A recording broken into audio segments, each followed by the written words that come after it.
they shot more free throws than us, but at the end of the day, we kind of just had a lot of self-inflicted plays that just didn't go our way in the second half. When you guys went up 16-7, Elliott had the little 10-point run on its own. It seemed like you guys were in a position to maybe extend the lead. They were in a nice position. They were sort of primed for that. Do you think maybe that was the key, that you guys weren't able to kind of put a foot on their throat and build a big enough lead to make it difficult for them to come back from? Yeah, I mean, we've had a lot of plays where we could have extended the lead, like you said, in the first half, and Ellie had like the first 10. And we were up 16-7, so I feel like that was our way. That was our chance to really kind of just extend that lead because we were playing so well offensively and defensively. We kind of just let that slip away from us. And there was a lot of plays, possessions where it was kind of back and forth, but we had the lead, but we just couldn't get a stop. So those are self-inflicted plays I was talking about. You didn't attempt a three or a free throw in the second half. How do you balance wanting to be efficient from three? I think 18 of the 34 attempts were from three-point, while also attacking the basket and getting to the line. Yeah, I mean, I think the coach said in the first half, like, we didn't even, we were like 6 for 13 from the field, from finishing from twos. Not even just talking about threes, but just at the rim. And we just have to be better at the rim from guards to the bigs. Because we're capable of doing that from regards to the bigs. We have a lot of talented players that's able to do that. And I did like the shots that we took from three today. I think a lot of them were generated from driving kicks, and the ball just didn't go in, and we have to live with that. And that's something that we have to kind of just accept right now and move forward with. But at the same time, understand that when we win games, we get to the foul line, and we didn't do a good job of kind of just using that to our advantage in the second half. So we got to do that for the next game. Why can't this team just seem to make shots? I don't know. I don't know. I feel like we're getting great looks, and sometimes I think basketball, you're going to make it or miss it.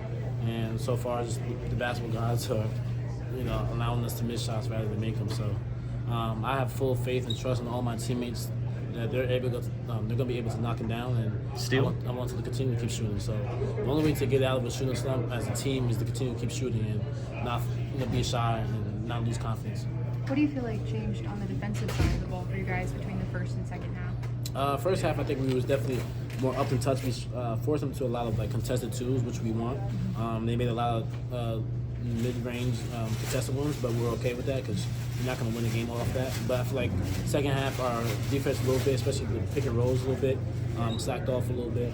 There wasn't as much pressure on the ball with the guards, and then our bigs weren't really up to touch, so that's allowed Hunter and Hildred to kind of get downhill and get to their kind of just in the paint area where they're efficient in. So overall, there's a lot of plays that could go back and forth and just look at defensively, but I think for us, it's got to be possession by possession and understand when we have a lead, this is our chance to extend it. RJ, when you guys were in New Orleans in 22, a lot of the guys pointed to a lost year as being kind of the turning point when you guys started to turn it around and fuel that run.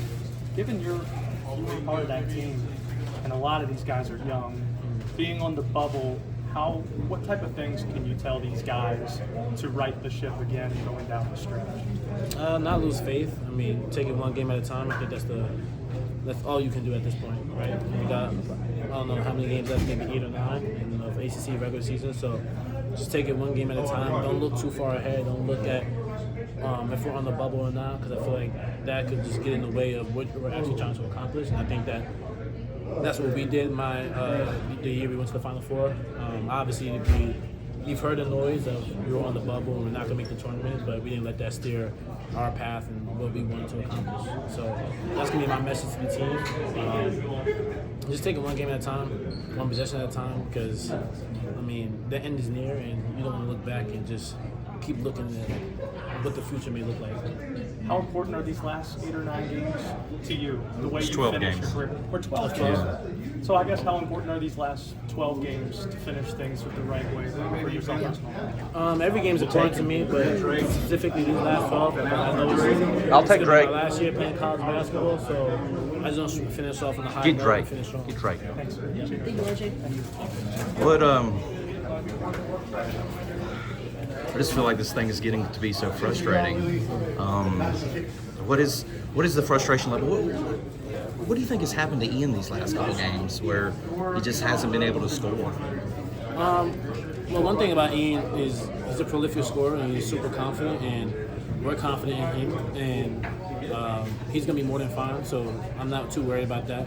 Obviously, sometimes when games happen where, baskets don't go your way, you may make or miss, but just stay in the game, stay present in the moment, and I think that's what he's just going through a little bit. It's a little bit adversity, but he'll be more than fine. I think I've went through it. A lot of players go through it. Just having off shooting nights. That's the part of the game that happens.